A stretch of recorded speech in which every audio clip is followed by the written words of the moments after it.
आप जानते हैं रविवार के दिन सूर्य देव की पूजा का कितना अद्भुत फल मिलता है? जो भी इस व्रत को श्रद्धा से करता है उसके जीवन में रोग, दोष और दरिद्रता दूर होकर सुख समृद्धि आती है। ओम आदित्याय नमः। आप सभी भक्तों का स्वागत है। आज हम सुनेंगे रविवार व्रत की पावन कथा, जो सूर्य देव को प्रसन्न करने और जीवन में आरोग्यता एवं धन धान्य की प्राप्ति हेतु की जाती है। एक ऐसा प्रसंग जो हमें सूर्य देव की साक्षात कृपा का अनुभव कराएगा। कथा के साथ साथ आप आदित्य हृदय स्तोत्र का हिंदी अनुवाद और श्री सूर्य चालीसा पाठ और अंत में आरती भी सुनेंगे। प्राचीन कथा के अनुसार एक बार एक नगर में एक वृद्धा रहा करती थी। वह रविवार को नियम से घर आंगन को गोबर से लीप कर फिर भोजन तैयार करती और फिर सूर्यदेव को भोग लगाने के बाद ही खुद भोजन किया करती। ऐसा व्रत करने से उनका घर धन धान्य से भरा रहता था। हरि की कृपा से घर में किसी प्रकार का कोई भी दुख नहीं होता था। घर में सब कुछ आनंद मंगल था।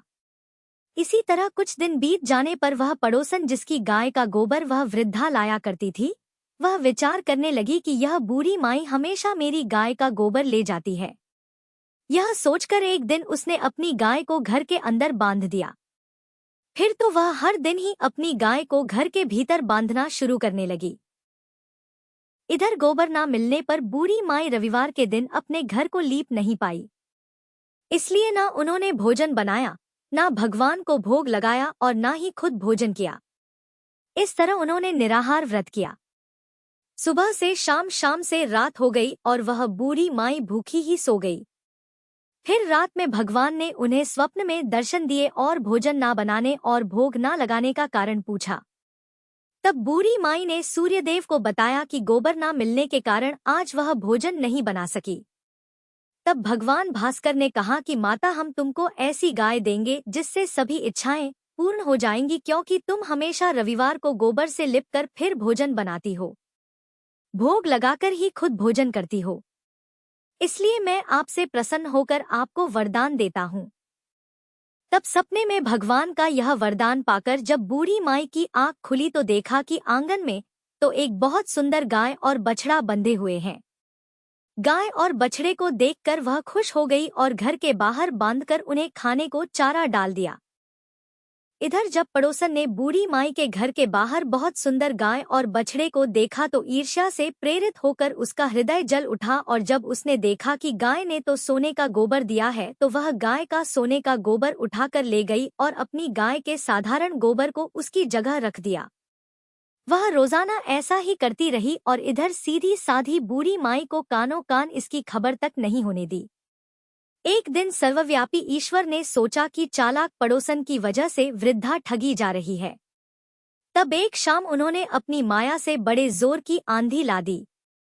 आंधी के डर से वृद्धा ने अपनी गाय को घर के भीतर बांध दिया। जब गाय ने गोबर दिया तो वह हैरान रह गई। फिर तो वह रोजाना अपनी गाय को घर के भीतर ही बांधने लगी। उधर पड़ोसन ने देखा कि गौ घर के अंदर बंधने लगी है और वह सोने का गोबर उठाने में कामयाब नहीं हो पा रही है। तो कुछ उपाय ना देखकर एक दिन पड़ोसन ने राजा के महल में जाकर सारी बात बता दी। पड़ोसन ने राजा से कहा, महाराज, मेरे पड़ोस में एक वृद्धा के पास ऐसी गाय है जो आप जैसे राजाओं के ही योग्य है और वह गाय रोजाना सोने का गोबर देती है। आप सोने से प्रजा का पालन कीजिए। वृद्धा भला उस सोने का क्या करेगी? राजा ने यह बात सुनी तो सुनकर अपने दूतों को वृद्धा के घर जाकर गाय लाने की आज्ञा दी। वृद्धा सुबह सुबह ईश्वर को भोग लगाकर भोजन ग्रहण करने ही जा रही थी। तभी राजा के सेवक गाय खोलकर ले गए। यह देखकर वह बहुत रोई चिल्लाई, लेकिन कर्मचारियों ने एक ना सुनी। उस दिन फिर वृद्धा गाय के वियोग में भोजन ना कर पाई और रात भर रो रो कर भगवान से गाय को पुनः पाने की प्रार्थना करती रही। वहीं दूसरी ओर राजा गाय को देखकर बहुत प्रसन्न हुआ और सुबह जैसे ही वह उठा तो सारा महल गोबर से भरा दिखाई दिया। राजा यह देखकर घबरा गया। भगवान ने रात में राजा को स्वप्न में कहा, हे राजा, गाय वृद्ध को लौटा देने में ही तुम्हारी भलाई है। रविवार के व्रत से प्रसन्न होकर मैंने उस वृद्धा को यह गाय दी थी। सुबह होते ही राजा ने वृद्धा को बुलाकर बहुत सारा धन देकर सम्मान सहित गाय और बछड़ा उसे वापस कर दिया। इसके साथ ही पड़ोसन को बुलाकर उचित दंड भी दिया। ऐसा करने से राजा के महल की गंदगी दूर हो गई और उस दिन राजा ने नगर वासियों को आदेश दिया कि अपनी समस्त कामनाओं की पूर्ति के लिए वे सभी रविवार का व्रत रखा करें। और जब प्रजा ने रविवार व्रत का पालन करके कथा का श्रवण किया तो उन सभी के घर में सुख समृद्धि धन के भंडार भर गए। ऐसी है रविवार व्रत की महिमा। बोलिए सूर्य नारायण भगवान की जय। श्री आदित्य हृदय स्तोत्र हिंदी अनुवाद। भगवान आदित्य के हृदय स्वरूप इस आदित्य हृदय स्तोत्र का उपदेश अगस्त मुनि ने भगवान राम को दिया था और इसी के प्रयोग से श्री रामचंद्र जी ने रावण का वध करने की शक्ति प्राप्त की। इस स्तोत्र के नित्य 3 पाठ करने से शत्रु बाधा शांत हो जाती है, पितृ दोष निवारण होता है, सूर्यारायण की पूर्ण कृपा प्राप्त होती है, आरोग्य मिलता है, आत्मविश्वास में वृद्धि होती है, कोर्ट कचहरी क्षेत्र में विजय मिलती है, सरकारी नौकरी या सरकारी कामों में फायदा होता है, अटके हुए सभी काम पूरे हो जाते हैं। श्री रामचंद्र भगवान युद्ध से थककर चिंता करते हुए रणभूमि में खड़े हुए थे। इतने में रावण भी युद्ध के लिए उनके सामने आकर खड़ा हो गया। यह देख भगवान अगस्त्य मुनि जो युद्ध देखने के लिए देवताओं के साथ आए थे, वे मुनि भगवान राम के पास जाकर बोले। मुनि ने कहा, हे सबके हृदय में रमण करने वाले महाबाहु राम, यह सनातन रमणी गोपनीय स्तोत्र सुनो। वत्स, इसके जाप से तुम युद्ध में अपने समस्त शत्रुओं पर विजय पाओगे, इसमें संदेह नहीं है। इस गोपनीय स्तोत्र का नाम है आदित्य हृदय स्तोत्र। यह परम पवित्र और शत्रुओं का विनाश करने वाला है। इसके जाप से सदा विजय प्राप्त होती है। यह नित्य अक्षय और परम कल्याणमय है। संपूर्ण मंगलों का भी मंगल है। इस स्तोत्र के पाठ से सभी पापों का विनाश होता है। यह चिंता और शोक को मिटाने वाला और आयु को बढ़ाने वाला है। भगवान सूर्य अपनी अनंत किरणों से सुशोभित है। यह नित्य उदय होने वाले देवता और असुरों से पूजनीय विवस्वान नाम से प्रसिद्ध प्रभा का विस्तार करने वाले भास्कर और संसार के स्वामी भुवनेश्वर हैं। हे राम, तुम इनका रश्मि मते समुत्ते देवासुर नमस्कृताय विवस्वते भास्कराय हुए भुवनेश्वरय नमः इन मंत्रों से पूजन करो। संपूर्ण देवता इन्हीं के स्वरूप हैं। यह तेजों की राशि तथा अपनी किरणों से जगत को सत्ता और स्फूर्ति प्रदान करने वाले हैं। यही अपनी रश्मियों का प्रसार करके देवता और असुरों सहित संपूर्ण लोकों का पालन करते हैं। यही ब्रह्मा विष्णु स्कंद प्रजापति इंद्र कुबेर काल यम चंद्रमा वरुण पितर वसु साध्य अश्विनी कुमार मरुदगण मनु वायु अग्नि प्रजा प्राण ऋतुओं को प्रकट करने वाले तथा प्रभा के तेजोमय पुंज हैं।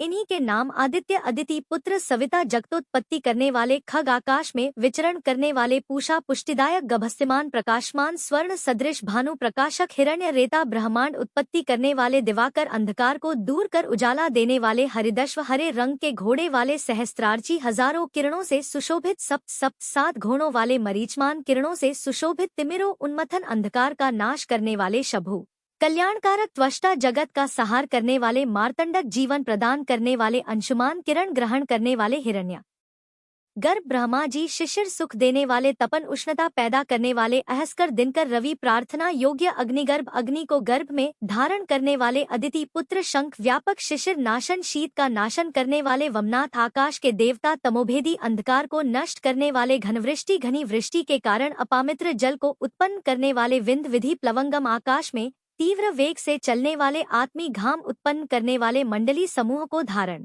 करने वाले, मृत्यु के कारक, पिंगल, भूरे रंग वाले, सर्वतापन, सबको ताप देने वाले, कवि, दूरदृष्टा, विश्व सर्व स्वरूप, महा तेजस्वी, महान तेज वाले या सबसे अधिक तेज वाले, रक्त लाल, सर्व भवद्भव, सबकी उत्पत्ति के कारक, नक्षत्र आदि के स्वामी, विश्व भावन, जगत की रक्षा करने वाले, द्वादशात्मा 12 स्वरूपों से युक्त यह महा तेजस्वी नामों से सूर्य देव प्रसिद्ध हैं।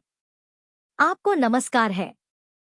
पूर्व गिरि यानी उद्याचल और पश्चिम गिरि यानी अस्ताचल के रूप में आपको नमस्कार है। ग्रहों और तारों के स्वामी तथा दिन के अधिपति आपको नमस्कार है। आप जय स्वरूप तथा विजय और कल्याण के दाता हैं। आपके रथ में हरे रंग के घोड़े रहते हैं। आपको बारंबार मेरा नमस्कार है। सहस्त्रों किरणों से सुशोभित भगवान सूर्य आपको नमस्कार है। आप अदिति पुत्र आदित्य को नमस्कार है। उग्रवीर और सारंग सूर्यदेव आपको नमस्कार है। कमलों को अपना तेज देकर विकसित करने वाले मार्तंड आपको नमस्कार है। आप ब्रह्मा विष्णु और शिव के स्वामी हैं। परात्पर रूप में सुर आपकी संज्ञा है। यह पूरा सूर्य मंडल आपका स्वरूप है। सबको स्वाहा कर देने वाले अग्नि भी आपका ही रूप है। आप रौद्र रूप धारण करने वाले हैं। आपको नमस्कार है। अज्ञान और अंधकार के आप नाशक हो। जड़ता और शीतलता के कारक हो। शत्रु का विनाश करने वाले आप हो। आपका स्वरूप अप्रमेय है। आप कृतजनों का नाश करने वाले हो। आप देव स्वरूप जो आपको नमस्कार है। आप तपाए हुए सोने की तरह हो। आप हरि और विश्वकर्मा हो। तम के नाशक, प्रकाश स्वरूप जगत के साक्षी हो। आपको नमस्कार है। सूर्य ही संपूर्ण भूतों का संहार करने वाले हैं, पालन करने वाले हैं। सूर्य ही अपनी गर्मी से अपनी किरणों द्वारा वर्षा करते हैं। यह भगवान सबके सो जाने के बाद भी जागते रहते हैं। यही अग्निहोत्र तथा अग्निहोत्री को मिलने वाले देवता है। देवता यज्ञ और यज्ञों के फल प्रदान करने वाले भी यही हैं। संपूर्ण जगत में होने वाली क्रियाओं के फल देने वाले यही हैं। राघव विपत्ति में, कष्ट में, दुर्गम में तथा किसी भी प्रकार के भय के अवसर पर जो कोई भी मनुष्य इस सूर्य देव के स्तोत्र का कीर्तन करता है, उसे दुख नहीं भोगना पड़ता। इसलिए हे राम, तुम एकाग्रचित होकर इन देवाधिदेव जगदीश्वर की पूजा करो। इस आदित्य हृदय का 3 बार पाठ करने से तुम युद्ध में निश्चित ही विजय प्राप्त करोगे। महाबाहु राम, तुम इसी क्षण रावण का वध कर सकोगे। ऐसा कहकर अगस्त मुनि वहां से चले गए। अगस्त मुनि का उपदेश सुनकर महातेजस्वी श्री रामचंद्र जी का शोक दूर हो गया। उन्होंने प्रसन्नत से आदित्य हृदय स्तोत्र का पाठ किया और स्तोत्र को धारण किया। 3 बार आचमन करके जाप किया। उसके बाद भगवान श्री रामचंद्र जी ने धनुष उठाकर रावण की ओर देखा और उत्साह पूर्वक विजय पाने के लिए वे आगे बढ़ने लगे। फिर पूरा निश्चय कर वे रावण का वध करने के लिए उद्यत हुए। उस समय देवताओं के मध्य में खड़े हुए भगवान सूर्य ने प्रसन्न होकर श्री रामचंद्र जी की ओर देखा और निशाचर राज रावण के विनाश का समय नजदीक जानकर हर्ष पूर्वक कहा, रघुनंदन अब जल्दी करो। यह था श्री आदित्य हृदय स्तोत्र का हिंदी अनुवाद। जो भी भक्त श्रद्धा और विश्वास के साथ रविवार व्रत करता है और इस कथा को सुनता है, उसके सभी दुख दूर होते हैं और घर में सुख शांति का वास होता है।